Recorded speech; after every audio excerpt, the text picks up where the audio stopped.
नमस्कार, राधे राधे, जय श्री राम दोस्तों। स्वागत है आपका अप स्टडी के डिजिटल लर्निंग प्लेटफॉर्म पर। मैं ओम प्रकाश यादव एक बार फिर से आपके मध्य उपस्थित हुआ हूं मैथ का एक नया क्लास लेकर। दोस्तों, पिछले जो 6 क्लास हो चुकी उनमें नंबर सिस्टम पर चर्चा कर रहे हैं और संख्याओं का ज्ञान ले रहे हैं। दोस्तों, मैं आशा करता हूं दोस्तों कि आपने पिछले जो क्लास 6 तक हो चुकी उनका निरंतर अध्ययन किया होगा और संख्याओं का ज्ञान लिया होगा, और जो संख्याओं पे जो निम्न टाइप से क्वेश्चन पूछे जाते हैं उनका निरंतर अध्ययन किया होगा। आपने पिछले 6 क्लास देखने के बाद आज क्लास नंबर 7 में प्रवेश कर रहे होंगे। दोस्तों, आज जो एसएससी में previous year question number system से पूछे गए हैं उनका टाइप वाइज अध्ययन करने वाले हैं। दोस्तों, चलिए दोस्तों क्लास को आगे बढ़ाते हैं और चलते हैं।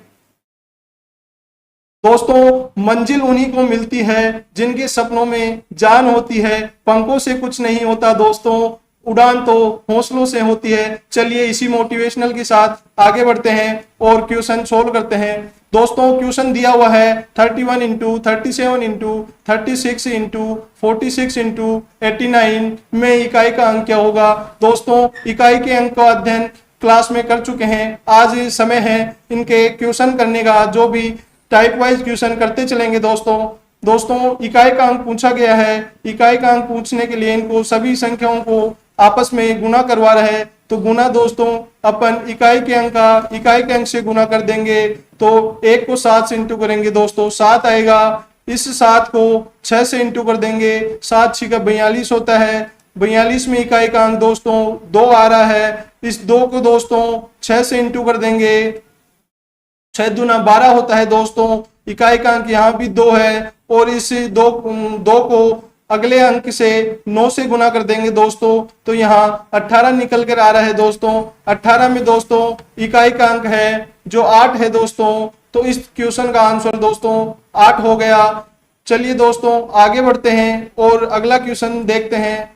दोस्तों, अगला क्वेश्चन दिया हुआ है 584 इंटू 328 इंटू 547 इंटू 613 में इकाई का अंक क्या होगा। दोस्तों, यह भी अभी पिछले क्वेश्चन की तरह ही है। इसमें संख्याएं ज्यादा दी हुई हैं, बड़ी संख्याएं दी हुई हैं। इसको भी उसी प्रकार सोल्व करते हैं। इकाई के अंक को इकाई के अंक से गुना करेंगे दोस्तों, 8 चौक 32 होता है। इसमें इकाई का अंक 2 है दोस्तों। इस 2 को अगली संख्या से इंटू करेंगे दोस्तों, तो 7 गुना 2 14 होगा दोस्तों। इसमें इकाई का अंक 4 होगा। इस 4 को दोस्तों अगली संख्या की इकाई के अंक से इंटू करेंगे दोस्तों, तो 4 इंटू 3 12 होता है।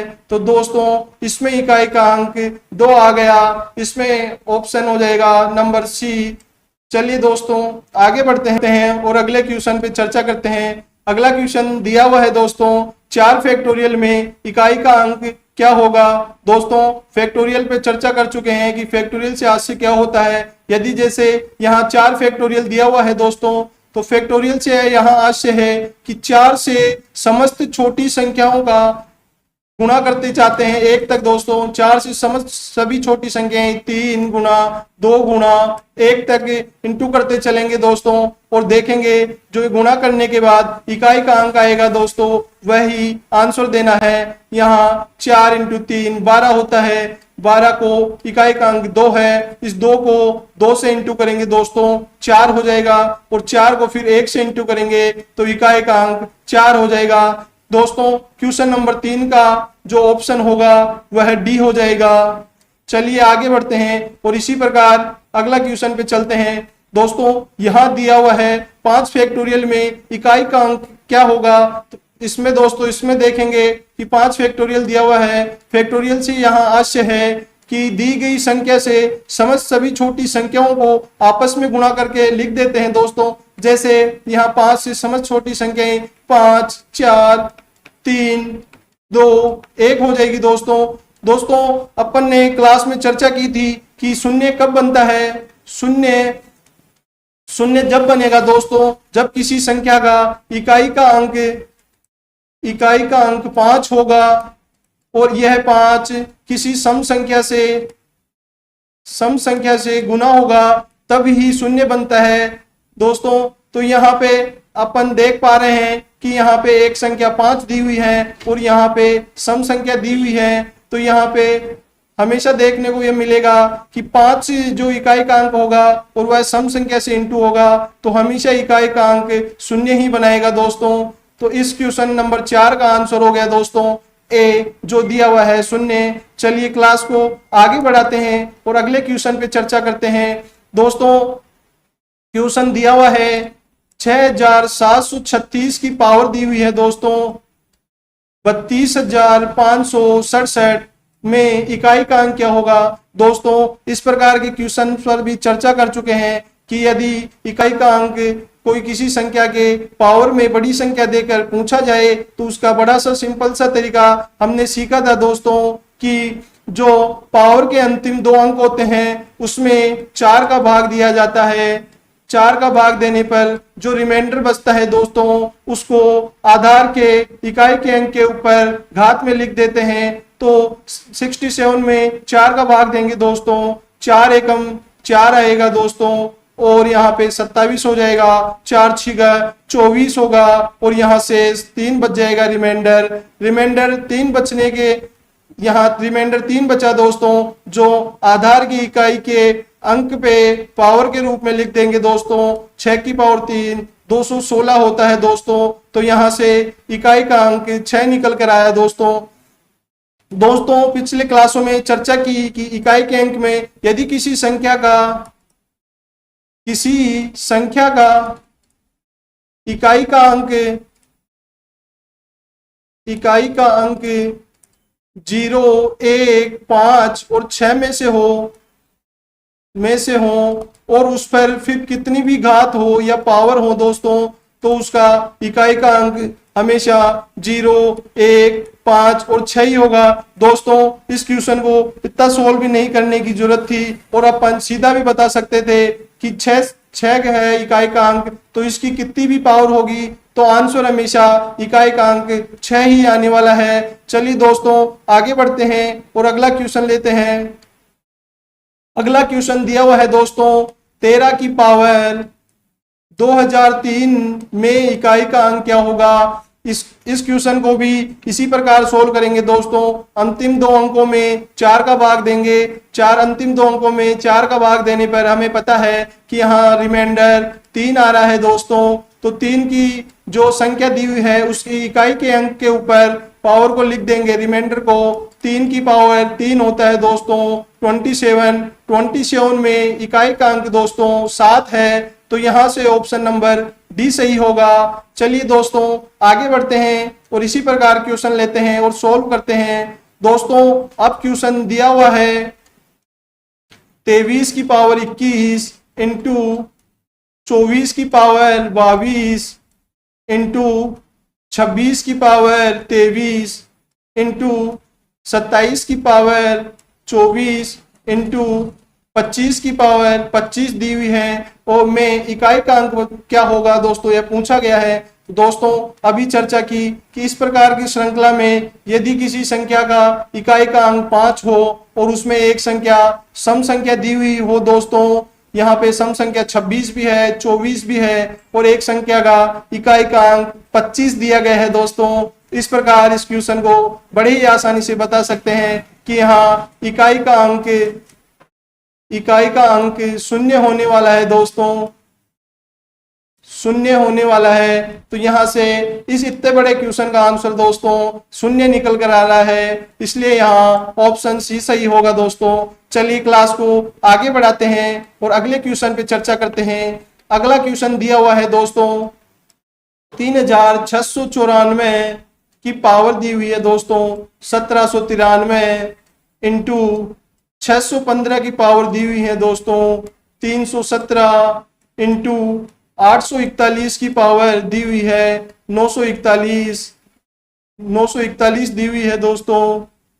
चलिए इस श्रृंखला का भी अध्ययन करते हैं और देखते हैं कि किस प्रकार इस क्वेश्चन का सोल्व बड़ी ही आसानी से कर सकते हैं। दोस्तों अभी चर्चा की कि यदि किसी संख्या का इकाई का अंक 5 हो और उसमें यदि एक कोई भी सम संख्या दी हुई हो तो उसमें आने वाला इकाई का अंक हमेशा शून्य होगा, क्योंकि मैं बता चुका हूं आपको कि शून्य कब बनता है। शून्य दोस्तों तभी बनेगा जब किसी संख्या का इकाई का अंक 5 होगा, और वह जब सम संख्या से इंटू होगा। सम संख्या से आज से दोस्तों जिसका इकाई का अंक 0, 2, 4, 6, 8 में से हो दोस्तों, तो वह सम संख्या होगी। इस प्रकार इस क्वेश्चन का आंसर दोस्तों डी होने वाला है। चलिए दोस्तों आगे बढ़ते हैं और अगले क्वेश्चन पे चर्चा करते हैं। अगला क्वेश्चन दिया हुआ है दोस्तों 7 की पावर 95 दी हुई है माइनस 3 की पावर 58 दी हुई है। इसमें दोस्तों बताना है कि इकाई का अंक क्या होगा। दोस्तों इकाई का अंक अपन इस प्रकार ज्ञात करते हैं, यदि किसी संख्या में पावर्स में संख्या दी हुई है तो उसका इकाई का अंक ज्ञात करने के लिए सर्वप्रथम उसके पावर के अंतिम 2 अंकों में 4 का भाग दिया जाता है। तो यहाँ 4 का भाग देने पे दोस्तों पाते हैं कि 4 एकम 4, 4 दूना 8, 2 बार जाएगा दोस्तों, और यहाँ 4 3 12, यहाँ से 3 बचने वाला है। तो जो आधार में संख्या होती है उसकी इकाई के अंक पर रिमाइंडर जो होता है उसको पावर में लिख देते हैं। चलिए इसी प्रकार अगला अंक 3 की पावर 58 दी हुई है, तो 58 में भी दोस्तों 4 का भाग देकर देखेंगे। 4 का भाग दोस्तों एक बार जाएगा, और यहाँ पे एक शेष बचा, यहाँ 18 हो गए, और 4 की पावर 4 इंटू 4 होता है 16, तो यहाँ 4 पर चला जाएगा दोस्तों, और यहाँ रिमाइंडर 2 बच रहा है। इस 2 को इस संख्या के इकाई के ऊपर पावर के रूप में लिख देंगे दोस्तों, तो यहाँ 3 की पावर 2 हो गई।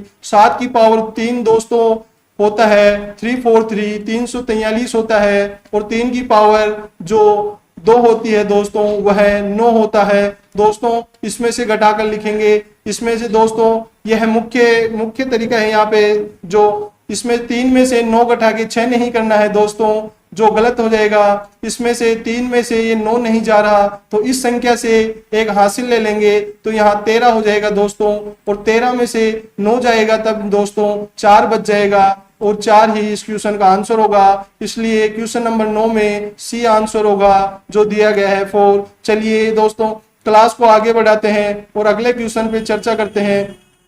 दोस्तों अगला क्वेश्चन दिया हुआ है 71 into 72 into 73 dash dash dash 79 में इकाई का अंक क्या होगा।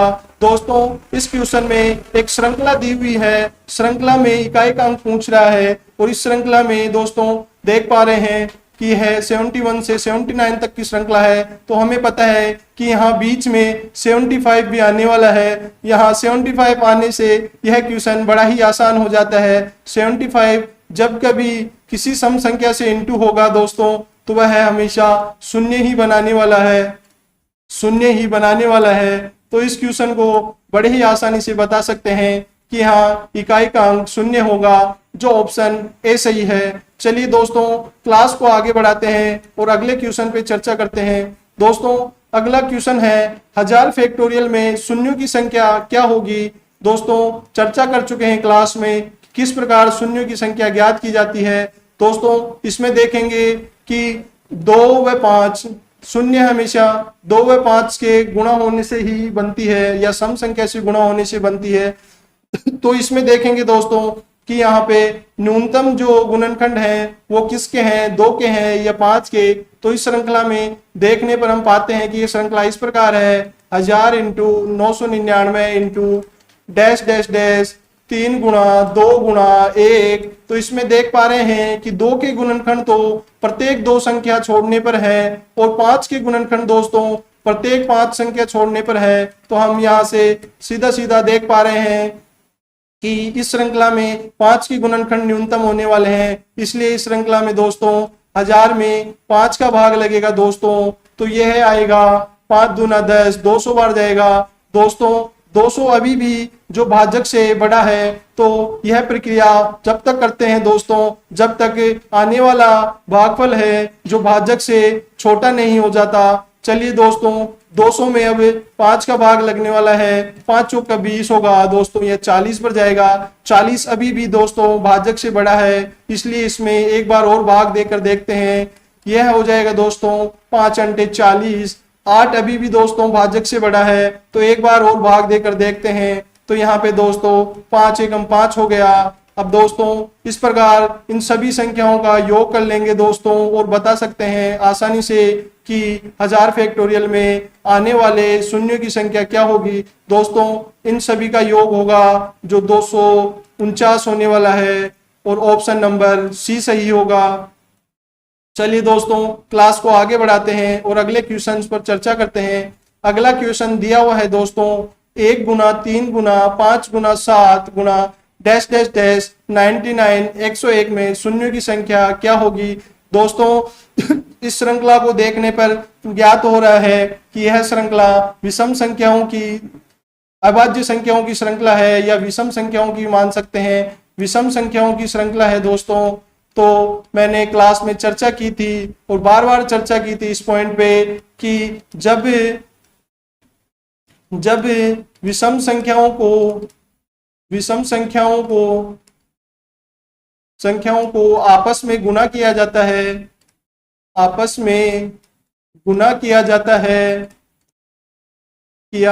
है तो कभी भी शून्य नहीं बनता है। शून्य कब बनता है इस पर चर्चा कर चुके हैं कि इकाई का अंक 5 होना चाहिए और वह हमेशा सम संख्या से इंटू होना चाहिए। तो दी गई श्रृंखला में ज्ञात है कि इसमें सम संख्या तो आने वाली ही नहीं है क्योंकि यह श्रृंखला विषम संख्याओं की दी हुई है दोस्तों।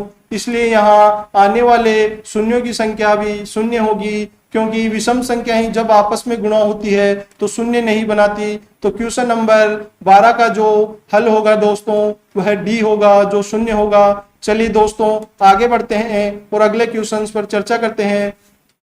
दोस्तों दिया हुआ है 25 factorial plus 32 factorial plus 45 factorial में शून्यों की संख्या क्या होगी।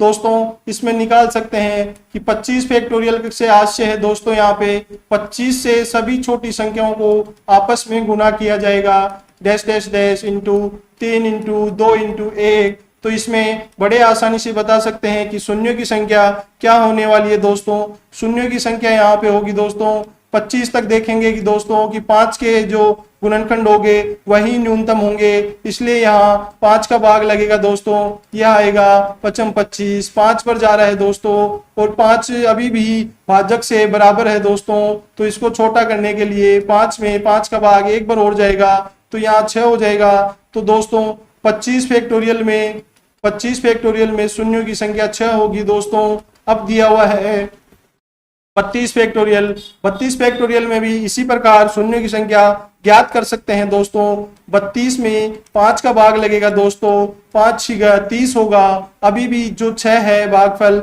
जो भाजक से बड़ा है इसलिए इसमें एक बार और भाग लगेगा। तो इसमें एक बार भाग लगने के कारण एक और आ जाएगा और 32 फैक्टोरियल में शून्यों की संख्या जो निकल कर आ रही है दोस्तों वह है 7। चलिए दोस्तों इसी प्रकार आगे की संख्या 45 फैक्टोरियल में भी शून्यों की संख्या बता सकते हैं। 45 फैक्टोरियल में दोस्तों न्यूनतम गुणनखंडों की संख्या 5 की होने वाली है। इसलिए यहाँ भी 5 का भाग लगेगा दोस्तों। 5 9 45 होगा। यह 9 हो गया। यहाँ पे 9 अभी भी भाजक से बड़ा है इसलिए यह प्रक्रिया एक बार और करेंगे दोस्तों। 9 में 5 का भाग जाएगा दोस्तों एक बार। तो 45 फैक्टोरियल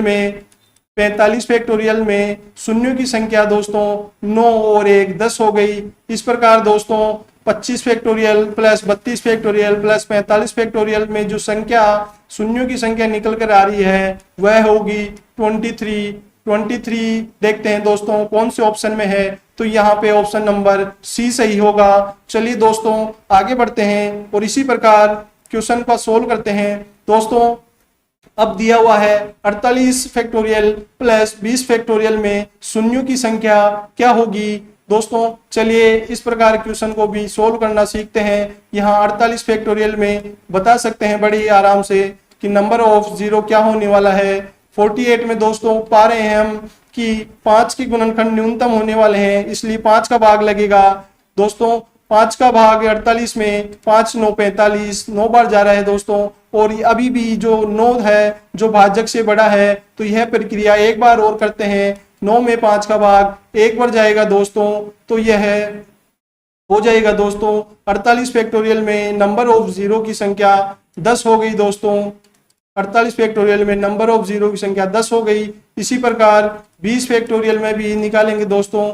20 फैक्टोरियल में 5 का भाग लगेगा, क्योंकि यहाँ पे 2 व 5 में से न्यूनतम गुणनखंडों की संख्या 5 की होगी, क्योंकि प्रत्येक 5 संख्या के बाद प्रत्येक 5 संख्या के 5 का गुणनखंड आ रहा है, तो प्रत्येक 2 संख्या के बाद 2 का गुणनखंड आएगा। इसलिए 2 के गुणनखंड तो मैक्सिमम होने वाले हैं और 5 के गुणनखंड मिनिमम होने वाले हैं। इसीलिए अपन दोस्तों यहाँ 5 का भाग लगा रहे हैं। 5 का भाग दोस्तों 20 में जाएगा 4 बार, तो यहाँ 20 फैक्टोरियल में दोस्तों शून्यों की संख्या 4 हो जाएगी।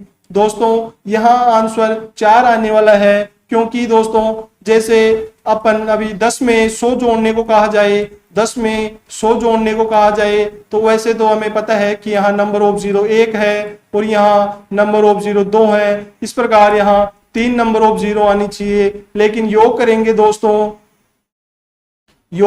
दोस्तों तब इस प्रकार योग होगा, 0 आ जाएगा, 1 और 0, 1 आ जाएगा और 1 आ जाएगा। इस प्रकार योग करने पर दोस्तों नंबर ऑफ जीरो 1 ही आने वाला है, अर्थात जो न्यूनतम नंबर ऑफ जीरो होगी वही आंसर होगा योग में, और गुणा में होता है तब वह आपस में जुड़ जाती है दोस्तों। चलिए दोस्तों आज इस 14 नंबर क्वेश्चन का आंसर हो गया बी, जो 4 दिया हुआ है। चलिए दोस्तों आगे बढ़ते हैं और अगले क्वेश्चन पर चर्चा करते हैं। अगला क्वेश्चन दिया हुआ है दोस्तों 3200 प्लस 1000 प्लस 40,000 प्लस 32,000 प्लस 15,000 में शून्यों की संख्या क्या होगी। दोस्तों इस प्रकार के क्वेश्चंस को देखकर घबराना नहीं है, क्योंकि अपन जो शुरुआत से लेकर जो हाई लेवल तक जो क्वेश्चन बनते हैं उन पर चर्चा कर चुके हैं कि शून्यों की संख्या किस प्रकार ज्ञात की जाती है। तो दोस्तों इस क्वेश्चन को देखने पे हमें पता चल रहा है कि यहाँ पे नंबर ऑफ सम करवाया जा रहा है कि 3200 प्लस 1000 प्लस 40,000। दोस्तों इस प्रकार हमें क्वेश्चन को सोल्व नहीं करना है और हमें क्वेश्चन में देखकर बताना है कि जिस संख्या की न्यूनतम नंबर ऑफ जीरो होगा, मिनिमम नंबर ऑफ जीरो होगा, वही क्वेश्चन का आंसर होगा दोस्तों। तो दोस्तों इस क्वेश्चन की श्रृंखला में देखने पर पता चल रहा है कि यहाँ पे नंबर ऑफ जीरो 2 है, यहाँ नंबर ऑफ जीरो 3 है, यहाँ पे नंबर ऑफ जीरो 4 है, यहाँ पे भी नंबर ऑफ जीरो 3 है और यहाँ पे भी नंबर ऑफ जीरो 3 है। तो दोस्तों इस क्वेश्चन में 3200 एक ऐसी संख्या है जिसमें नंबर ऑफ जीरो 2 है, तो यहाँ ऑप्शन नंबर सी सही होगा जो दिया हुआ है 2। तो क्वेश्चन नंबर 15 में शून्यों की संख्या दोस्तों 2 ही होगी, क्योंकि न्यूनतम नंबर ऑफ जीरो 2 ही है, इसलिए इस क्वेश्चन का आंसर सी हो जाएगा। चलिए दोस्तों आगे बढ़ते हैं और अगले क्वेश्चन पर चर्चा करते हैं। अगला क्वेश्चन दिया हुआ है 100 फैक्टोरियल प्लस 200 फैक्टोरियल में शून्यों की संख्या क्या होगी। दोस्तों चलिए सोल्व करते हैं इस क्वेश्चन को। 100 फैक्टोरियल में शून्यों की संख्या ज्ञात करने के लिए दोस्तों 5 का भाग लगेगा। 5 का भाग 100 में दोस्तों 20 बार जाएगा। 20 अभी भी जो है भाजक से बड़ा है, इसलिए यह प्रक्रिया एक बार और दोहराते हैं दोस्तों।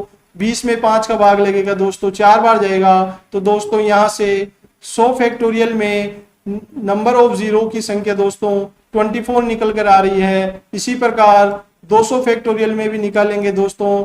200 फैक्टोरियल में 5 का भाग देंगे दोस्तों 40 बार जाएगा। 40 अभी भी भाजक से बड़ा है दोस्तों, इसलिए यह प्रक्रिया एक बार और दोहराएंगे। 40 में 5 का भाग जाएगा दोस्तों, यह 8 पर जाएगा। 8 अभी भी भाजक से बड़ा है दोस्तों, तो इसमें 8 में 5 का भाग एक बार और देंगे, 5 एकम 5। तो यहाँ पे नंबर ऑफ जीरो 49 निकल कर आ रहा है दोस्तों। यदि 24 नंबर ऑफ जीरो की संख्या 24 में नंबर ऑफ की संख्या 49 जोड़ने पर दोस्तों नंबर ऑफ जीरो आएगा जो 24 ही आने वाला है। इसलिए क्वेश्चन नंबर 16 का आंसर ए हो जाएगा दोस्तों, जो दिया हुआ है 24। चलिए दोस्तों आगे बढ़ते हैं और अगले क्वेश्चन पर चर्चा करते हैं। अगला क्वेश्चन दिया हुआ है दोस्तों, बड़ा ही मजेदार क्वेश्चन है यह एसएससी में किसी न किसी एग्जाम में हमेशा देखने को मिलता है। 2 की पावर 222 दिया हुआ है इंटू 5 की पावर 555 दिया हुआ है दोस्तों। तो इसमें पूछा गया है कि शून्यों की संख्या क्या होगी। दोस्तों इस क्वेश्चन में देखेंगे कि शून्य हमेशा पता है कि जब किसी तो संख्या का इकाई-अंक 5 होगा और सम संख्या से इंटू होगा सम से आशय दोस्तों जिसका इकाई-अंक 0, 2, 4, 6, 8 होगा उससे है। तो यहाँ देख पा रहे हैं कि इकाई का अंक 5 है और ये सम संख्या से इंटू हो रहा है, हमेशा शून्य ही बनेगा। लेकिन जो शून्यों की संख्या होगी वह क्या होगी, तो इस क्वेश्चन में देखेंगे दोस्तों कि 2 व 5 में से जिसके गुणनखंड होंगे जो न्यूनतम होगा, 5 व 2 में जो न्यूनतम होगा वही आंसर होगा। तो दोस्तों यहाँ देखने में पा रहे हैं कि 5 के पावर में 555 है, अर्थात 5 इंटू 5 इंटू 5 इंटू ये 500 बार 555 बार दोहराई गई है दोस्तों। तो इसमें 5 के गुणनखंड तो 555 है। इसी प्रकार 2 के गुणनखंड देखने पर पा रहे हैं कि 2 गुणा 2 गुणा 2 222 बार है। तो इस श्रृंखला में हमें देख पा रहे हैं कि 2 के गुणनखंड न्यूनतम है, इसलिए यहाँ नंबर ऑफ जीरो भी 2 की पावर में जो संख्या होगी वही होगा।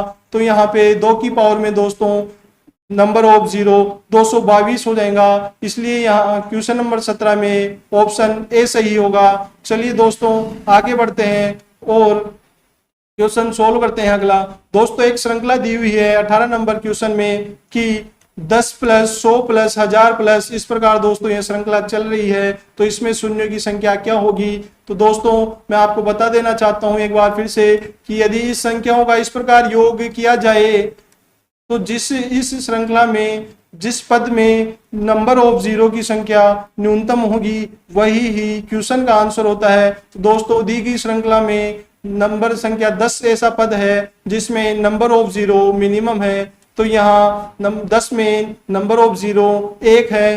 दोस्तों इस क्वेश्चन का आंसर भी 1 होने वाला है, जो किस प्रकार होगा एक बार दोबारा देख लेते हैं दोस्तों कि 1000 में 100 जोड़ा जाना है और 10 जोड़ा जाना है दोस्तों।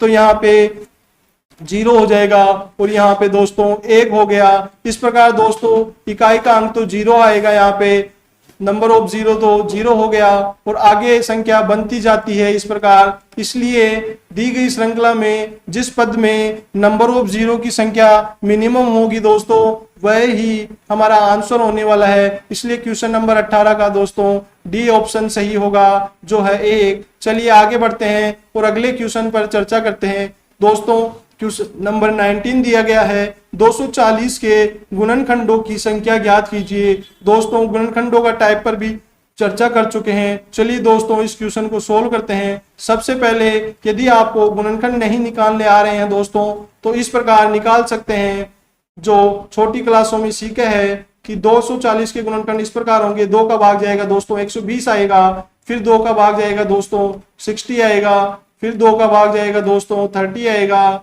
फिर 2 का भाग जाएगा यहाँ पे 15 आएगा, 15 में दोस्तों 3 का भाग जाएगा 5 आएगा और फिर 5 में दोस्तों 5 का भाग जाएगा तो 1 आएगा। इस प्रकार इसके गुणनखंड निकल कर आ रहे हैं दोस्तों 1 2 3 4, 2 की पावर हो गई 4 इंटू 3 की पावर हो गई 1, 3 की पावर 1 हो गई दोस्तों और 5 की पावर भी 1 हो गई। यदि दोस्तों इस टाइप में निम्न प्रकार से क्वेश्चन बनते हैं। यदि आपसे पहला क्वेश्चन पूछा जाए दोस्तों कि सभी गुणनखंडों की संख्या क्या होगी या गुणनखंडों की संख्या क्या होगी, तो गुणनखंडों की संख्या निकालने के लिए दोस्तों जो गुणनखंड होते हैं उनकी पावर में 1 जोड़कर हमेशा गुना कर दिया जाता है। दोस्तों 2 की पावर में 4 है, इसमें 1 जोड़ेंगे 5 हो जाएगा। यहाँ पे 3 की पावर 1 है, 1 में 1 जोड़ेंगे दोस्तों 2 हो जाएगा। और दोस्तों 5 की पावर भी 1 है तो इसमें भी 1 जोड़ेंगे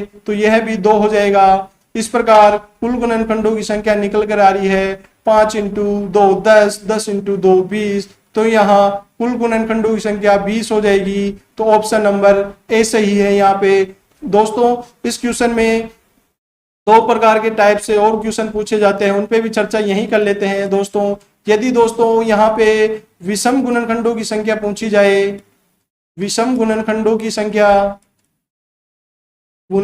की संख्या आपसे पूछी जाए दोस्तों तो बड़े ही आसानी से यहाँ निकाल सकते हैं। दोस्तों देखेंगे कि यहाँ पे विषम संख्या कौन कौन सी है। यहाँ 3 और 5 विषम संख्या है तो इनकी पावर में केवल विषम संख्या ही लेंगे दोस्तों। यहाँ पे 2 नहीं लेंगे क्योंकि 2 तो सम संख्या है। विषम संख्या लेंगे, विषम संख्या के पावर में जितनी भी पावर होगी उसमें एक जोड़कर आपस में गुणा कर देंगे, तो एक में एक जोड़ेंगे 2 हो जाएगा। 5 की पावर में भी दोस्तों 1 है, तो 1 की पावर में 1 जोड़ेंगे, ये भी 2 हो जाएगा। इस प्रकार 2 गुना 2 बराबर 4।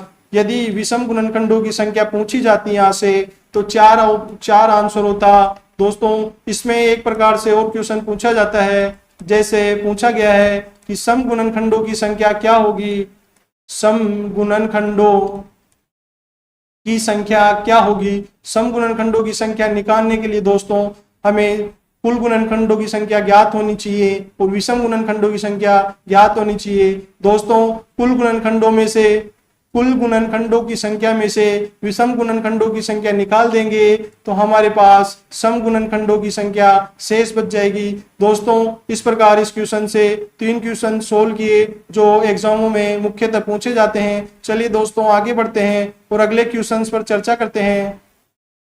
अगला क्वेश्चन दिया हुआ है दोस्तों, अगला क्वेश्चन दिया हुआ है 30 की पावर 15 है इंटू 22 की पावर 11 है इंटू 15 की पावर 24 में अभाज्य गुणनखंडों की संख्या क्या होगी।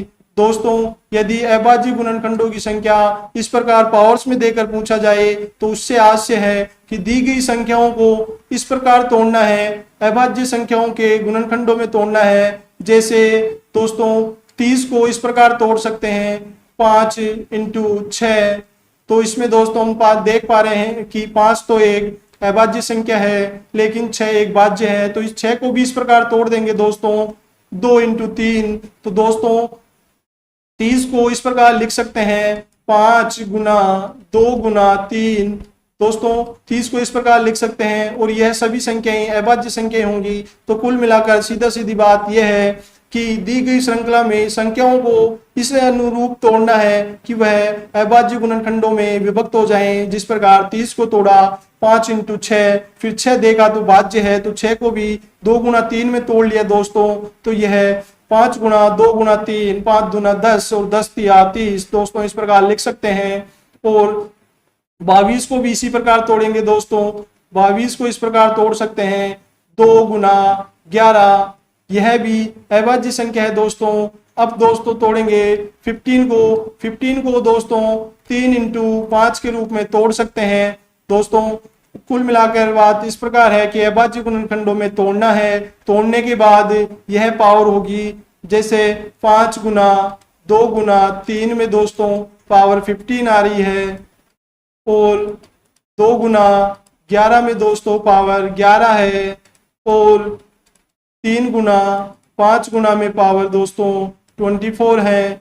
दोस्तों अब इस कोष्टक को सोल्व कर लिखते हैं तो इस प्रकार आएगा 5 की पावर 15 होगा, 2 की पावर 15 होगा, 3 की पावर 15 होगा, क्योंकि अभी ये होल की पावर लगी हुई है अर्थात कोष्टक के पावर लगी हुई है। इस कोष्टक को हटाएंगे दोस्तों तो यह पावर सभी तीनों संख्याओं पे चली जाएगी और इसमें दोस्तों पावर दोनों संख्याओं पर चली जाएगी। 11 की पावर 11 हो जाएगा, यहाँ से 3 की पावर 24 इंटू 5 की पावर 24 हो जाएगा दोस्तों अब अभाज्य गुणनखंडों की संख्या बतानी है तो जो सभी संख्याओं को अभाज्य संख्याओं में तोड़ चुके हैं, अब इनकी जो पावर में संख्याएं दी हुई हैं उन सभी संख्याओं का सम कर लेते हैं और सम करने के बाद जो आंसर प्राप्त होगा वही श्रृंखला की अभाज्य गुणनखंडों की संख्या होगी। दोस्तों 15 × 3 = 45 होता है, यहाँ 45 हो जाएगा और यहाँ पे 11 और 11 22, तो टोटल हो गया 5 2 7 और 6 67 हो गया।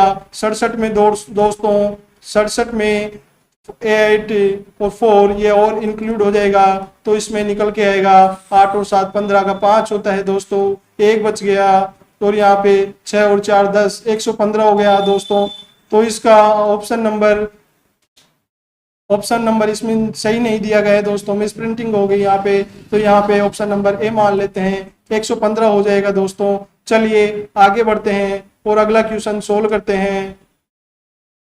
यदि एक संख्या को 102 से विभाजित किया जाता है तो शेषफल 91 प्राप्त होता है। यदि इसी संख्या को 17 से विभाजित करें तो शेषफल क्या होगा। दोस्तों इस प्रकार के क्वेश्चन को सोल्व करने से पहले मैं आपको बता देना चाहता हूं कि यदि इस प्रकार क्वेश्चन पूछा जाए कि 102 से विभाजित किया जाता है तो शेषफल 91 प्राप्त होता है। इस प्रकार के क्वेश्चन में दोस्तों जो प्रथम शेषफल दिया हुआ होता है उसके ऊपर ही जो बाद में बोला जाता है वो प्रोसेस की जाती है दोस्तों। जैसे इसमें पूछा गया है कि 102 से विभाजित किया जाता है तो शेषफल 91 प्राप्त होता है इसी संख्या में, तो इसी संख्या में भाग नहीं देना है दोस्तों। यह प्रक्रिया जो 17 से विभाजित होगी वह प्रथम शेषफल से सीधे कर दी जाती है दोस्तों। जिस प्रकार जैसे 91 में 17 के भाग देने पर जो शेषफल आएगा वही हमारा आंसर होगा। इस क्वेश्चन में इसी संख्या में आशय है कि जो प्रथम शेषफल दिया होगा उसके साथ ही वह प्रोसेस करनी होती है।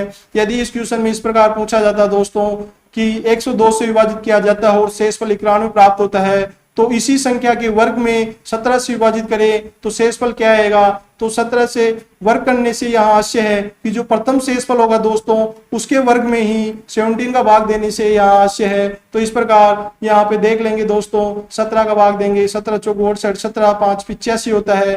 85 5 बार भाग जाने पर यहाँ जो रिमाइंडर बचने वाला है वह 6 है दोस्तों। इसलिए क्वेश्चन नंबर 21 का आंसर 6 हो जाएगा दोस्तों। चलिए क्लास को आगे बढ़ाते हैं और अगले क्वेश्चन पर चर्चा करते हैं। अगला क्वेश्चन दिया हुआ है दोस्तों, भाग देने की प्रक्रिया में भाजक भागफल का 10 गुना है और शेषफल का 5 गुना है। यदि शेषफल 46 है तो भाज्य क्या होगा। दोस्तों चर्चा कर चुके हैं इस प्रकार क्वेश्चन को किस प्रकार सोल्व किया जाता है।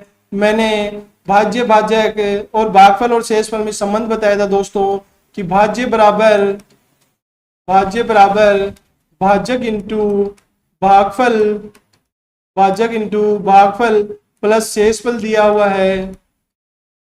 यह इन चारों में संबंध होता है दोस्तों कि भाज्य बराबर भाजक इंटू भागफल प्लस शेषफल होता है दोस्तों। तो इसमें देख पा रहे हैं यदि शेषफल 46 है, क्वेश्चन में शेषफल 46 दिया गया है तो यह हो जाएगा 46 दोस्तों। 46 दिया हुआ है जो कह रहा है कि भाजक है जो भागफल का 10 गुना है और शेषफल का 5 गुना है। शेषफल का 5 गुना क्या है भाजक, तो यहाँ 46 इंटू 5 हो जाएगा जो हो जाएगा इंटू करने पर 6 पंजे 30, 3 शेष बचा, 5 चौका होता है 20, 20 और 3 23, तो भाजक हो गया यहाँ से 230 दोस्तों। और क्वेश्चन में कहा गया है कि भाजक भागफल का 10 गुना है, भाजक है ना भाजक भागफल का 10 गुना है तो यहाँ पे दोस्तों यह हो जाएगा 23। तो दोस्तों 23 230 को 23 से इंटू करना है, 230 को 23 से इंटू करना है और शेषफल यहाँ पे 46 जोड़ना है। तो 23 को 23 से इंटू करने पे दोस्तों आएगा 529, क्योंकि 23 का स्क्वायर होता है 529, तो ये 5290 हो गया। इसमें दोस्तों 46 जुड़ जाएगा तो जुड़ने से यह हो जाएगा 6, 9 और 4 होता है 13 का 3, शेष बचा 1, 2 और 1 3 हो गया, 5 का 5 आ गया। तो इस प्रकार इस क्वेश्चन का जो आंसर निकल के आ रहा है 5336 है। तो देखेंगे कौन से ऑप्शन में 5336 दिया गया है दोस्तों, तो यहाँ से ऑप्शन नंबर सी सही होगा। चलिए क्लास को आगे बढ़ाते हैं और अगले क्वेश्चन पर चर्चा करते हैं। अगला क्वेश्चन दिया गया है दोस्तों, एक संख्या को उत्तरोत्तर 4 और 5 से भाग देने पर प्राप्त शेषफल क्रमशः 1 और 4 है। उसी संख्या को उत्तरोत्तर 5 व 4 से भाग देने पर शेषफल क्या होगा।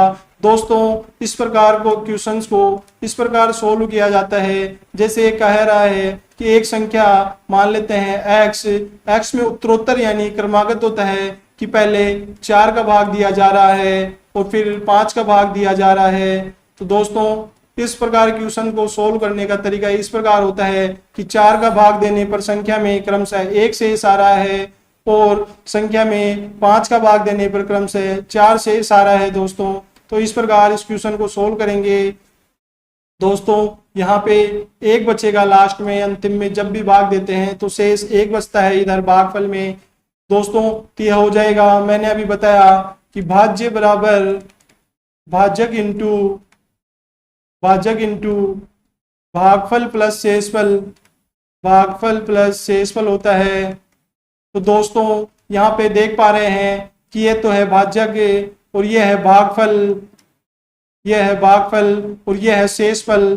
तो दोस्तों 3 संख्याएं दी गई हैं, तो भाज्य निकाल सकते हैं यहाँ से। जो भाज्य होता है भाजक इंटू भागफल, 5 इंटू 1 होगा 5, और फिर इसमें शेषफल जुड़ जाएगा दोस्तों, तो यहाँ पे हो जाएगा 9। तो हमारे पास भाज्य निकल कर आ गया यहाँ से।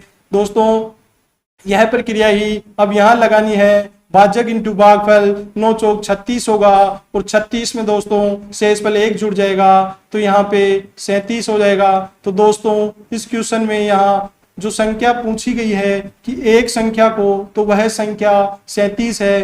दोस्तों इस संख्या में ही इस क्वेश्चन में पूछा जा रहा है फिर कि उसी संख्या को उत्तरोत्तर 5 व 4 से भाग देने पर शेषफल क्या आएगा। दोस्तों उत्तरोत्तर भाग देने से आशय भी यहाँ पे इसी प्रकार होगा कि 37 में 5 का भाग किस प्रकार जाएगा, और फिर जो भागफल आएगा उसमें 4 का भाग देंगे, और फिर जो शेषफल आएगा वो लिखना है और बताना है। तो 37 में 5 का भाग दोस्तों 5 7 35 बार जाएगा, और शेष 2 बच जाएगा यहाँ से। और दोस्तों 7 में 4 का भाग 4 एकम 4 बार जाएगा, और यहाँ पे शेषफल 3 बच गया। तो दोस्तों इस क्वेश्चन का आंसर यहाँ से निकल कर आ रहा है कि 2 और 3 यहाँ शेष बचे। और क्वेश्चन में भी यही पूछा गया था कि 5 व 4 से क्रमागत उत्तरोत्तर भाग देने के बाद शेषफल क्या होगा। तो 2 और 3 शेषफल निकल कर आ रहा है, जो 2 और 3 दोस्तों question number option number A में दिया गया है, इसलिए यहाँ से ऑप्शन नंबर ए सही होगा। चलिए दोस्तों आगे बढ़ते हैं और एक और क्वेश्चन लेते हैं। दोस्तों क्वेश्चन दिया हुआ है, एक संख्या का जब 6 से भाग दिया जाता है तो शेषफल 3 प्राप्त होता है, जब उस संख्या के वर्ग को 6 से भाग देंगे तो शेषफल क्या होगा। दोस्तों इस प्रकार के क्वेश्चंस पर अभी चर्चा की कि शेषफल किस प्रकार निकाला जाता है। क्वेश्चन में जो पहला शेषफल होता है उस पे ही जो प्रक्रिया करवाई जाएगी वह प्रक्रिया करनी है। तो यहाँ पे प्रक्रिया करवा रहा है कि जब उस संख्या के वर्ग का, तो इसमें उस संख्या का वर्ग नहीं करना है, जो प्रथम शेषफल दिया होगा दोस्तों उसी पर वह प्रक्रिया करनी है। तो यहाँ देखेंगे कि यह संख्या का वर्ग करवा रहा है, तो यहाँ पे शेषफल का वर्ग कर देंगे। वर्ग से आज से दोस्तों स्क्वायर में होता है 3 का स्क्वायर 9 होगा। अब यह संख्या में ही 6 से भाग देने पर जो शेषफल होगा वही आंसर होगा। तो दोस्तों 9 में 6 का भाग देने पर जो रिमाइंडर बचेगा वह रिमाइंडर 3 होगा दोस्तों। तो इस प्रकार के क्वेश्चंस को भी बड़े ही आसानी से सोल्व कर सकते हैं। क्वेश्चन नंबर 24 में जो ऑप्शन सही होगा वह होगा डी। चलिए दोस्तों आगे बढ़ते हैं और इसी प्रकार के क्वेश्चंस को सोल्व करते चलते हैं। दोस्तों अगला क्वेश्चन दिया हुआ है, 9 की पावर 6 माइनस 11 में 8 से विभाजित किया जाए तो शेषफल क्या होगा। दोस्तों शेषफल पर चर्चा करते हैं। अब शेषफल रिमाइंडर थ्योरम के क्वेश्चन टाइप प्रकार दिए हुए हैं यहाँ। तो 9 की पावर 6 में दोस्तों मैंने बताया था कि जो रिमाइंडर होता है, रिमाइंडर पॉजिटिव रिमाइंडर लेकर भी क्वेश्चन सोल्व किए और नेगेटिव रिमाइंडर लेकर भी क्वेश्चन सोल्व कर चुके हैं। तो यहाँ देखेंगे दोस्तों कि पॉजिटिव रिमाइंडर लेने पर क्वेश्चन बड़े आसानी से सोल्व होगा। तो यहाँ पे यदि 9 में 8 का भाग दिया जाता है दोस्तों तो 1 शेष बचता है, और 1 में पावर 6 है, और माइनस दोस्तों यहाँ से देखेंगे कि 11 में 8 का भाग देंगे तो शेष जो 3 बचने वाले हैं। तो दोस्तों यहाँ पे आ जाएगा, यहाँ पे आ गया 1, यहाँ पे आ गया -3। दोस्तों 1 में से -3 जाएगा तो यहाँ पे रिमाइंडर -2 बचेगा। दोस्तों मैंने चर्चा कर चुका हूँ क्लासों के अंदर रिमाइंडर थ्योरम जब अध्ययन कर रहे थे कि कभी भी जो रिमाइंडर होगा वह नेगेटिव नहीं लेना है। यदि नेगेटिव रिमाइंडर शेष बचता है दोस्तों, नेगेटिव रिमाइंडर शेष बचता है तो उसको पॉजिटिव बनाने के लिए दोस्तों क्या प्रोसेस की जाती है। तो उसमें प्रोसेस यह की जाती है कि दोस्तों जो नेगेटिव रिमाइंडर होगा उसमें भाजक जोड़ दिया जाता है। भाजक जोड़ने पर दोस्तों जो भी संख्या प्राप्त होगी वह पॉजिटिव रिमाइंडर होगी। तो यहाँ पे 9 की पावर 6 माइनस 11 को जब 8 से विभाजित किया जाता है दोस्तों तो रिमाइंडर 6 बचने वाला है। दोस्तों देखते हैं कि 6 कौन से ऑप्शन में दिया हुआ है। तो देख पा रहे हैं कि जो 6 होगा दोस्तों वह ऑप्शन नंबर ए सही होगा। तो क्वेश्चन नंबर 25 का आंसर 6 हो जाएगा। चलिए दोस्तों आगे बढ़ते हैं और अगले क्वेश्चन सोल्व करते हैं। दोस्तों अगला क्वेश्चन दिया हुआ है, 49 की पावर 15 -1 किस संख्या से पूर्णतः विभाजित है। दोस्तों इस प्रकार के क्वेश्चंस को निम्न प्रकार सोल्व किया जाता है। दोस्तों हम देख पा रहे हैं कि इसमें इस प्रकार लिखा हुआ है 4 की पावर 1 ले लेते हैं, यहाँ 4 की पावर 15 है। सबसे पहले 1 लेंगे, -1 करेंगे तो 49 की पावर 1 का मतलब होता है दोस्तों 49 -1, तो यहाँ पे निकल के आ रहा है 48। तो देखेंगे दोस्तों कि ये 48 इनमें से कौन सी संख्या से विभाजित है। तो इसमें दोस्तों 50 से भी नहीं होगा, 51 से भी नहीं होगा, 50 से नहीं हुआ, 51 से भी नहीं हो रहा, 29 से भी नहीं हो रहा, तो यह 8 से विभाजित है दोस्तों, क्योंकि यह 8 से विभाजित हो गया। चलिए दोस्तों, यदि इसमें इस प्रकार एक पावर रखने से क्वेश्चन सोल्व नहीं होता दोस्तों, तो यहाँ 49 की पावर 2 में से 1 हटाकर जो संख्या प्राप्त होती उसमें से इन ऑप्शंस का मिलान कर लेते, जिस संख्या में इसका विभाजित हो जाती वही ऑप्शन इसका होता। चलिए क्लास को आगे बढ़ाते हैं और अगले क्वेश्चंस पर चर्चा करते हैं। क्वेश्चन नंबर 27 दिया गया है दोस्तों, 5 4 3 2 स्टार 7 है जो 9 से विभाज्य है। दोस्तों भाज्यता के नियम पर भी चर्चा कर चुके हैं। यहाँ 9 की भाज्यता के नियम से क्वेश्चन पूछा गया है कि 5 4 3 2 स्टार 7 9 से विभाज्य है, तो स्टार के स्थान पर आने वाला अंक कौन सा होगा। तो 9 की भाज्यता के नियम पे चर्चा किए थे दोस्तों कि सभी अंकों का योग कर देते हैं, 5 4 3 2 स्टार +7। इन संख्याओं के योग में दोस्तों यदि 9 का पूरा पूरा भाग चला जाता है तो दी गई संख्या 9 से विभाज्य होगी। और इस क्वेश्चन में कहा गया है कि दी गई संख्या 9 से विभाज्य है, तो दोस्तों कुल मिलाकर इस क्वेश्चन के योग में 9 से विभाजित करना है। तो चलिए दोस्तों अंकों का योग कर लेते हैं, 5 और 4 9 हो जाएगा, 9 और 3 दोस्तों 12, 12 और 2 14 हो गया दोस्तों, 14 और 7 दोस्तों 21 हो गया। तो यहाँ पे 21 + x/9 दिया गया है दोस्तों। अब देख लेंगे दोस्तों कि क्वेश्चंस में जो अंक दिए हुए हैं वो रखकर यहाँ पे सोल्व कर देंगे। दोस्तों यहाँ पे यदि 0 रख रहे हैं तो 0 रखने पर यह 9 से विभाजित नहीं हो रही, इसलिए ऑप्शन नंबर ए नहीं आएगा। दोस्तों यहाँ 1 रखेंगे, 1 रखने पर 22 होता है, 22 में भी दोस्तों 9 का भाग नहीं जाता, इसलिए ऑप्शन नंबर बी भी गलत है। यहाँ पे 6 रखेंगे दोस्तों, तो 21 में 6 रखेंगे तो 27 होता है, और 27 9 से विभाजित होता है दोस्तों, इसलिए यहाँ क्वेश्चन नंबर सी सही हो जाएगा दोस्तों। क्वेश्चन नंबर 27 में ऑप्शन नंबर सी सही है। चलिए क्लास को आगे बढ़ाते हैं और अगले क्वेश्चन पर चर्चा करते हैं। अगला क्वेश्चन दिया गया है दोस्तों, एक टैंक का 1/4 भाग 135 लीटर पानी धारण करता है। यदि टैंक में 180 लीटर पानी हो तो टैंक का कितना भाग भरा होगा।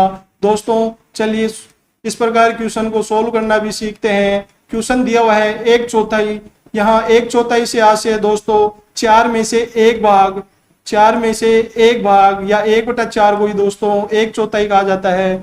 तो ये इसमें कह रहा है कि 1/4। तो दोस्तों जो आधार में संख्या होती है वह कुल संख्या होती है। जैसे 1/4 बता रहे हैं दोस्तों, तो यहाँ पे 4 भाग तो पूरा है, उसमें से 1 भाग का मान दिया गया है 135। दोस्तों देख पा रहे हैं कि 135 की वैल्यू 1 के बराबर है, तो हम ज्ञात करेंगे कि इस टैंक में टोटल कितना पानी आ सकता है। तो इस टैंक में टोटल पानी दोस्तों 4 आ सकता है, तो इसको 4 से गुना कर देंगे। 4 से गुना करने पर दोस्तों 4 पंजे 20 की 0, शेष बचा 2, 4 3 12 और 2 14 का 4, शेष बचा 1, 4 एकम 4 1 540। दोस्तों इस प्रकार पता कर सकते हैं कि इस टैंक की जो धारण क्षमता होगी जो 540 है, अर्थात इसमें 540 लीटर पानी आ सकता है। अब क्वेश्चन पूछा गया है दोस्तों, यदि टैंक में 180 लीटर पानी हो तो टैंक का कितना भाग भरा होगा। दोस्तों क्वेश्चन कह रहा है कि 180 लीटर पानी है और टैंक में कुल धारण क्षमता 540 है। इस प्रकार बड़े ही आसान तरीके से बता सकते हैं कि कितना भाग भरा हुआ है। दोस्तों 0 से 0 कैंसिल हो जाएगी यहाँ, और 18 एकम 18, 18 3 54 होता है। तो दोस्तों बड़े आसानी से बता सकते हैं कि टैंक में जब 180 लीटर पानी होगा तो वह कुल टैंक की धारण क्षमता का 1/3 होगा। इस प्रकार क्वेश्चन नंबर 28 का आंसर सी होगा दोस्तों, 1/3। चलिए दोस्तों क्लास को आगे बढ़ाते हैं और अगले क्वेश्चन पर चर्चा करते हैं। अगला क्वेश्चन दिया हुआ है दोस्तों, 17 की पावर 200 में यदि 18 से विभाजित किया जाए तो रिमाइंडर क्या आएगा दोस्तों, रिमाइंडर ज्ञात करना है। और इसमें देखेंगे दोस्तों पॉजिटिव रिमाइंडर लें या नेगेटिव। पॉजिटिव रिमाइंडर लेने से दोस्तों यह कैलकुलेशन हाई होगी, इसलिए यहाँ नेगेटिव रिमाइंडर ले लेंगे। 17 में 18 का भाग देंगे दोस्तों, 18 होने में 1 कम हो रहा है तो यहाँ नेगेटिव रिमाइंडर -1 बचेगा।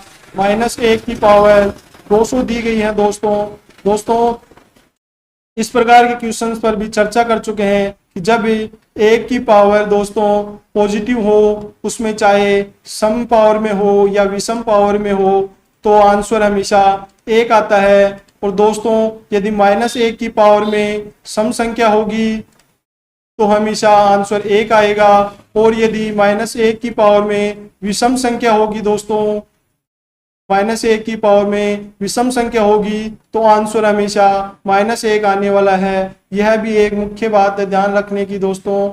चलिए दोस्तों इस प्रकार इस क्वेश्चन में -1 की पावर 200 है और 200 हमें पता है दोस्तों कि एक नंबर ऑफ सम है, यह सम संख्या है, तो -1 की पावर 200 से यहाँ से हो जाएगा दोस्तों, आंसर हमेशा 1 आएगा पॉजिटिव। तो क्वेश्चन नंबर 29 का जो ऑप्शन होगा वो सी होगा, 1 सही होगा। चलिए दोस्तों आगे बढ़ते हैं और अगला क्वेश्चन लेते हैं। क्वेश्चन नंबर 30 है दोस्तों, 25 की पावर 48 में 13 से विभाजित किया जाता है तो शेषफल क्या होगा।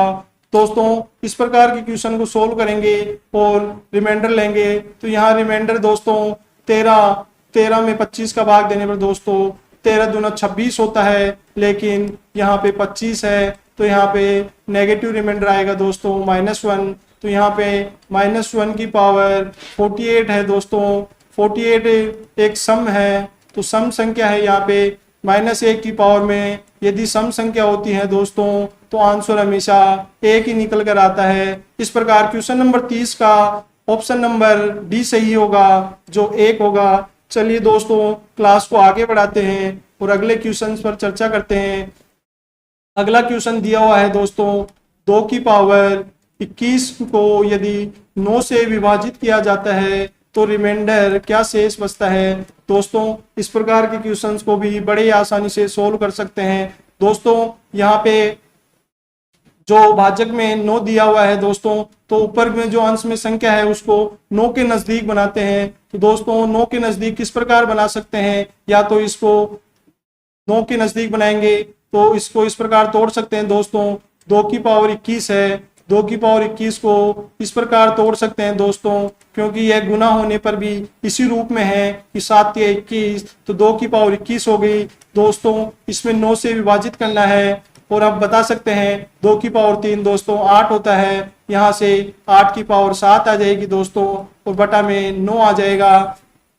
तो दोस्तों इस प्रकार अब 8 में 9 का भाग बड़े आसानी से दे सकते हैं। यहाँ पे जो रिमाइंडर आने वाला है वो नेगेटिव रिमाइंडर आएगा दोस्तों, -1 की पावर 7 है। तो यहाँ पे दोस्तों पावर में विषम है, विषम अंक दिया गया है, इसलिए जो रिमाइंडर शेष बचेगा दोस्तों -1 होगा। और मैं बता चुका हूँ कि कभी भी रिमाइंडर दोस्तों माइनस में नहीं लेना है। यदि रिमाइंडर माइनस में आ जाता है तो उसमें यदि रिमाइंडर माइनस में आता है तो उसमें भाजक का योग कर दिया जाता है दोस्तों, और जो संख्या प्राप्त होती है वह पॉजिटिव रिमाइंडर होगा। इसलिए इस क्वेश्चन का आंसर दोस्तों 8 होगा, ना कि -1, क्योंकि जो रिमाइंडर लेते हैं दोस्तों वह माइनस में कभी नहीं लेते हैं, और माइनस रिमाइंडर को पॉजिटिव रिमाइंडर में चेंज करने के लिए उसमें भाजक का योग कर दिया जाता है दोस्तों। इस प्रकार क्वेश्चन नंबर 31 का जो आंसर होगा दोस्तों वह 8 होगा, और 8 ऑप्शन नंबर बी सही होगा। चलिए दोस्तों आगे बढ़ते हैं और अगला क्वेश्चन लेते हैं। अगला क्वेश्चन दिया गया है दोस्तों, 36 की पावर 13 है। 36 की पावर 13 में 7 से विभाजित करने पर शेषफल क्या होगा। तो दोस्तों 36 में 7 का भाग देंगे, 7 × 5 35 होता है दोस्तों। तो यहाँ पॉजिटिव रिमाइंडर आएगा +1, और 1 की पावर 13 होगी, जो 1 की पावर 13 दोस्तों हमेशा 1 ही होगी। इस प्रकार क्वेश्चन नंबर 32 का बड़ा आसानी से सोल्व कर सकते हैं और ऑप्शन नंबर ए सही होगा। चलिए क्लास को आगे बढ़ाते हैं और अगले क्वेश्चन पर चर्चा करते हैं। अगला क्वेश्चन दिया हुआ है दोस्तों 35 की पावर 37/9। दोस्तों इस क्वेश्चन को भी सोल्व करते हैं और देखते हैं कि 9 चौक 36 होता है, 9 चौक 36 होता है जो इसके नज़दीक है अंश के। तो यहाँ पे दोस्तों देख पा रहे हैं कि ये -1 रिमाइंडर आने वाला है, -1 रिमाइंडर आने से यहाँ से है और इसमें पावर 37 है। दोस्तों यहाँ पे पावर विषम अंक दिया गया है, विषम अंक होने के कारण जो रिमाइंडर शेष बचेगा -1 होगा। और दोस्तों रिमाइंडर कभी भी माइनस में नहीं लेते हैं, इस माइनस के रिमाइंडर को पॉजिटिव रिमाइंडर में चेंज करने के लिए दोस्तों भाजक का योग कर दिया जाता है। भाजक का योग करने पर हमें 8 प्राप्त हो रहा है और ये 8 ही पॉजिटिव रिमाइंडर होगा और क्वेश्चन नंबर 33 का आंसर भी होगा दोस्तों। इस प्रकार ऑप्शन नंबर सी सही है। चलिए क्लास को आगे बढ़ाते हैं और अगले क्वेश्चन पर चर्चा करते हैं। अगला क्वेश्चन दिया गया है दोस्तों 1 से 50 तक की संख्या लिखने में कुल कितने अंकों की आवश्यकता होगी। दोस्तों इस क्वेश्चन को सोल्व करने से पहले मैं आपको कुछ बातों का रिवीजन करा देना चाहता हूं कि क्लास में चर्चा की दोस्तों कि एक अंक वाले कितनी संख्याएं होती हैं। दोस्तों 9 होती हैं, जो 1 2 3 4 5 6 7 8 9 तक होती हैं। इसी प्रकार 2 अंक वाली संख्याएं दोस्तों कितनी होती हैं, 90 होती हैं। जो 2 अंक वाली मिनिमम नंबर है 11 और मैक्सिमम नंबर है दोस्तों 99। इसी प्रकार 3 अंकों की संख्या भी बता सकते हैं दोस्तों। 3 अंकों की टोटल संख्याएं 900 होती है, जिनमें 3 अंकों की न्यूनतम संख्या 111 होती है दोस्तों और मैक्सिमम नंबर 3 अंकों का 999 होता है। इस प्रकार दोस्तों बता सकते हैं कि अंकों की संख्या कितने आने वाली है और मिनिमम नंबर भी बता सकते हैं और मैक्सिमम नंबर भी बता सकते हैं।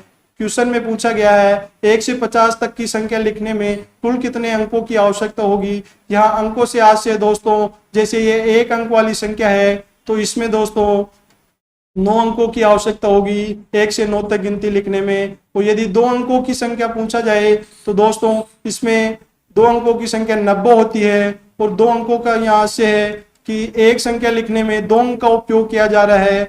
तो यहाँ इस प्रकार 2 अंकों की संख्या लिखने में 180 अंकों का उपयोग किया जाएगा। क्वेश्चन में पूछा गया है दोस्तों 1 से 50 तक, तो 1 से 50 तक दोस्तों 1 अंक वाली संख्या होगी 9, बाकी जो बच रहा है 41 जो संख्या बची दोस्तों वह 2 अंकों की होगी। तो 2 से इसको गुना कर देंगे, 2 दूना 4 और ये हो जाएगा दोस्तों 4 दूना 8। तो यहाँ पे अंकों की जो संख्या लिखने में अंकों का योग होगा जो 82 + 9 होगा, जो होगा दोस्तों 91। अर्थात निकल कर आ रहा है दोस्तों 1 से 50 तक की संख्या लिखने में 91 अंकों का उपयोग किया जाएगा दोस्तों। इस प्रकार इस क्वेश्चन का ऑप्शन नंबर सी सही होगा। चलिए दोस्तों आगे बढ़ते हैं और अगला क्वेश्चन लेते हैं 3 अंकों की सभी संख्याओं का योग क्या होगा। दोस्तों चलिए इस क्वेश्चन को सोल्व करते हैं। 3 अंकों की सभी संख्याओं का योग दोस्तों 3 अंकों की संख्याएं 100 से आरंभ होती है और 999 तक जाती है। दोस्तों मैं अभी चर्चा की कि 3 अंकों की टोटल संख्या कितनी होती है। 3 अंकों की टोटल संख्या दोस्तों 900 होती है, जो अभी चर्चा कर चुके हैं। 1 अंक वाली संख्या 9 होती है, 2 अंक वाली संख्या 90 होती है, 3 अंक वाली संख्या 900 होती है, जो 111 से आरंभ होकर 999 तक चलती जाती है। 999 से अगला अंक दोस्तों 1000 हो जाता है, जो 4 अंकों की संख्या हो जाती है। इसलिए 3 अंकों की सबसे बड़ी संख्या 999 होती है। और जैसे 111 से पहले चलेंगे दोस्तों 100 होता है, यह 111 होगी दोस्तों, सॉरी यहाँ पे 100 होगा दोस्तों। 3 अंकों की सबसे छोटी संख्या दोस्तों 100 होने वाली है, तो सबसे मिनिमम नंबर 3 अंकों का 100 हो जाएगा। इस प्रकार यह क्वेश्चन को सोल्व करते हैं। क्वेश्चन को सोल्व करने में जो फॉर्मूला यूज में लिया था वो था दोस्तों पदों की संख्या प्रथम प्लस लास्ट बटे 2 का उपयोग करके दोस्तों प्राकृत संख्याओं का, सम संख्याओं का, विषम संख्याओं का या गुणज वाली संख्याओं का सभी का योग इस फॉर्मूले से कर सकते हैं। दोस्तों यहाँ पे पदों की संख्या दोस्तों 900 दी हुई है और प्रथम पद होगा 3 अंकों की जो 100 होगा, और अंतिम पद होगा दोस्तों वह 999 होगा। इसमें 2 का भाग लगेगा दोस्तों, तो ये 2 900 को काट देगा दोस्तों, 450 आ जाएगा यहाँ पे, और इसमें 999 में 100 का योग करेंगे दोस्तों, तो ये हो जाएगा 9 9 9 1 10 9। तो यह इससे इंटू हो जाएगा दोस्तों। इससे इंटू करने पर दोस्तों जो ऑप्शन आंसर आने वाला है वो होगा 494550। दोस्तों इस प्रकार इस क्वेश्चन का ऑप्शन नंबर बी होने वाला है। चलिए दोस्तों क्लास को आगे बढ़ाते हैं और अगले क्वेश्चन पर चर्चा करते हैं। दोस्तों अगला क्वेश्चन दिया गया है, जब एक संख्या को 5 से विभाजित किया जाता है तो शेष 3 आता है। जब उस संख्या के घन और वर्ग के योग को 5 से विभाजित किया जाएगा तो शेष क्या आएगा। दोस्तों इस प्रकार क्वेश्चन पर चर्चा कर चुके हैं और यह क्वेश्चन उन क्वेश्चंस का लेवल अप है। इसमें कहा गया है कि 5 से विभाजित किया जाता है तो उसका शेष 3 आता है, 3 शेष बच रहा है दोस्तों यहाँ पे। और जब उस संख्या के घन, तो दोस्तों यह जो प्रक्रिया करवाई जा रही है यह पहले शेषफल के सीधे कर दी जाती है। जैसे दोस्तों पहला शेषफल यहाँ 3 है तो 3 का घन कर देंगे दोस्तों, और 3 का ही वर्ग करवा रहा है। 3 के उस संख्या के घन और वर्ग के योग को 5 से विभाजित करना है और जो शेष आएगा वह बताना है दोस्तों। तो 3 का क्यूब होता है 27 होता है, और 3 का स्क्वायर 9 होता है, और इसमें 5 का भाग लगेगा दोस्तों। 27 और 9 36 होता है, 36 में 5 का भाग लगेगा दोस्तों, 5 7 35 भाग, और जो रिमाइंडर बचने वाला है दोस्तों 1 हो जाएगा। इस प्रकार क्वेश्चन नंबर 36 का ऑप्शन नंबर ए सही होगा दोस्तों, 1 रिमाइंडर आएगा। चलिए क्लास को आगे बढ़ाते हैं और अगले क्वेश्चन पर चर्चा करते हैं। 5 के उन सभी धनात्मक पूर्णांकों का योग ज्ञात करें जो 100 से कम है। तो दोस्तों 100 से कम कितने धनात्मक पूर्णांक होंगे, तो इसमें 5 का भाग देंगे दोस्तों, यह जाएगा 20 बार। और दोस्तों इस प्रकार क्वेश्चन में यदि पूरा भाग चला जाता है तो उससे एक कम संख्या लेते हैं। तो यहाँ पदों की संख्या दोस्तों 19 होने वाली है, तो यहाँ पदों की संख्या 19 होगी। और प्रथम पद दोस्तों यहाँ पे प्रथम पद होगा जो 5 होगा, और 100 से कम अंतिम पद दोस्तों 95 होगा जो 5 से विभाजित होगा। इसमें 2 का भाग लगेगा, जो आंसर आएगा 19 गुना 100 बटे 2। तो यहाँ पे 2 है दोस्तों, इस 100 को काट देगा 50 बार, और 19 को 50 से इंटू करने पे दोस्तों 19 पाप 95 होता है, तो 905 यहाँ से आ जाएगा दोस्तों इस प्रकार क्वेश्चन नंबर 37 का जो आंसर होगा वह होगा ऑप्शन सी, जो 950 होगा। चलिए दोस्तों क्लास को आगे बढ़ाते हैं और अगले क्वेश्चन पर चर्चा करते हैं। दोस्तों क्वेश्चन पूछा गया है कि 200 से 600 के मध्य 6 से विभाजित होने वाली संख्या क्या होगी। दोस्तों इस प्रकार के क्वेश्चन पर चर्चा करते हैं कि किस प्रकार बड़ी आसानी से सोल्व कर सकते हैं। तो इसमें दोस्तों इस रूप में इसको लिखते हैं कि मैक्सिमम नंबर में उस जिस संख्या का भाग देते हैं जिससे पूछा गया है किससे विभाजित करना है। फिर दोस्तों मिनिमम नंबर लिखते हैं, उसमें भी उसी संख्या का भाग दिया जाता है। तो दोस्तों यहाँ देख पा रहे हैं कि 600 में 6 का भाग 1000 बार 100 बार जाएगा दोस्तों, तो इसमें 6 का संख्या का पूर्णतः भाग जा रहा है। पूर्णतः भाग जाने के कारण दोस्तों इसमें से एक कम कर हमेशा यहाँ माना जाएगा, तो यहाँ पे 99 हो जाएगा दोस्तों। और इसमें 200 में 6 का भाग देंगे दोस्तों, 36 18 होगा, और यहाँ भी 36 18 होगा दोस्तों, तो यहाँ 33 बार गया दोस्तों। इस प्रकार 200 से 600 के मध्य 6 से विभाजित होने वाली संख्या दोस्तों 66 होगी।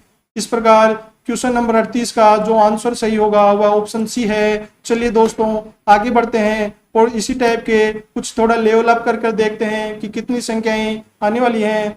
इस क्वेश्चन में पूछा गया है दोस्तों 3 से 200 के मध्य 7 से विभाजित होने वाली संख्याएं क्या होगी। दोस्तों इसमें इस प्रकार लिखेंगे, 200 से 7 के मध्य पूछा गया है, और यहाँ पे दोस्तों यह है छोटी संख्या 7 से छोटी संख्या दी गई है, इसलिए इसको नगण्य माना जाता है और यह प्रोसेस नहीं करेंगे। केवल यह प्रोसेस 200/7 में यदि 7 का पूरा भाग चला जाएगा तो एक कम कर कर लिखेंगे, नहीं अन्यथा इस प्रकार लिखेंगे दोस्तों।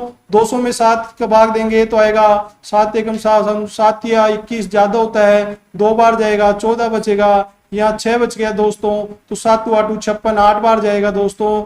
तो यहाँ से 3 से 200 के मध्य 7 से विभाजित होने वाली संख्याएं 28 ही होंगी दोस्तों। इस प्रकार क्वेश्चन 39 का आंसर 28 होगा, जो ऑप्शन नंबर सी सही होगा। चलिए दोस्तों आगे बढ़ते हैं और थोड़ा लेवल और अप करके देखते हैं कि किस प्रकार क्वेश्चन पूछे जा सकते हैं। दोस्तों अब क्वेश्चन पूछा गया है कि 100 व 200 के मध्य संख्या ज्ञात करें जो 9 व 6 से पूर्णतः विभाजित हो। यदि दोस्तों इस प्रकार दो संख्याएं पूछी जाएं तो उसका दोनों संख्याओं का एलसीएम ले लेते हैं। पहले 9 और 6 का एलसीएम ले लेंगे दोस्तों, तो इसका एलसीएम निकल कर आएगा 3 3 9, 3 दूना 6, यहाँ से 3 एक बार जाएगा, 2 में एक बार जाएगा। इस प्रकार यहाँ से एलसीएम दोस्तों 18 निकल कर आएगा। तो 18 एलसीएम आने से यहाँ से है दोस्तों कि जो नंबर दिए गए हैं 9, वह 9 का भाग 18 में भी जा रहा है और 6 का भाग 18 में भी जाएगा। इस प्रकार दोस्तों इस क्वेश्चन में 200 में 18 का भाग देकर देखेंगे और 100 में दोस्तों 18 का भाग देकर देखेंगे। तो 200 में 18 का भाग दोस्तों एक बार जाएगा, 2 बचा, यहाँ एक बार जाएगा, तो इसमें 11 बचने वाले हैं। और 18 में 100 का भाग दोस्तों 72 दोस्तों ये 5 बार जाने वाला है। तो यहाँ पे जो 9 व 6 से 100 व 200 के मध्य जो निकल कर संख्या आएगी दोस्तों वह 6 होगी। इस प्रकार क्वेश्चन नंबर 40 का आंसर सी होगा। चलिए दोस्तों आगे बढ़ते हैं और अगला क्वेश्चन देखते हैं। 3 अंकों की कितनी संख्याएं 6 से विभाजित होगी। दोस्तों 3 अंकों की कितनी संख्याएं, 3 अंकों वाली दोस्तों 900 संख्याएं होती हैं। 900 संख्याओं में हमें बताना है कि कितनी संख्याएं होंगी जो 6 से विभाजित होंगी। दोस्तों 3 अंकों की सबसे छोटी संख्या होती है 100 और सबसे बड़ी संख्या 999 होती है सबसे बड़ी संख्या।